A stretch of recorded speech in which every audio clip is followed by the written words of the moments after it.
Full Sankranti video ఇదే వస్తుంది కదండి, వీడియోలో ఓ పంచెల ఛానల్ చాపు పేరు చీర కింద ఉంటుంది, కొనాలి. ప్రెస్ చేయండి. నేనన్నా పంచమి ఇంట్లో కట్టుకునే వాళ్ళు ఎవరన్నా? అయ్యో అలా అంటారేంటి కోటేశ్వరారు, మా ఇంట్లో మా స్వామి అమ్మవారు ఉన్నారు కదా అన్నాడు. నేను తెల్లబోయా. స్వామి అమ్మవారు ఎవరయ్యా అన్నాను. మరి మా సింహాసనంలో మా స్వామివారు అమ్మవారు ఉన్నారు కదండి, పార్వతీ పరమేశ్వరులు. పండక్కి నేను కొనుక్కుని, మా ఆవిడ కొనుక్కుని, మా పిల్లలు కొనుక్కుని వాళ్ళని వదిలేనా?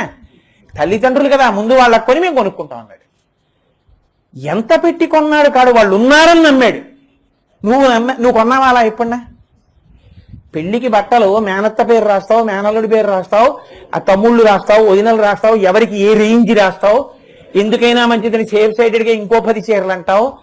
నా ఇంట నా సింహాసనంలో ఉన్న నా సర్వేశ్వరుడికి, నా తల్లికి ఓ పంచల చాపు, ఓ చీర, పసుపు, కుంకమని మొట్టమొదట ఓ పళ్ళెంలో పెట్టి తీసుకెళ్ళి అక్కడ పెట్టి నమస్కారం పెట్టావా? నీకిక్కడ సౌందర్యం ఉంటే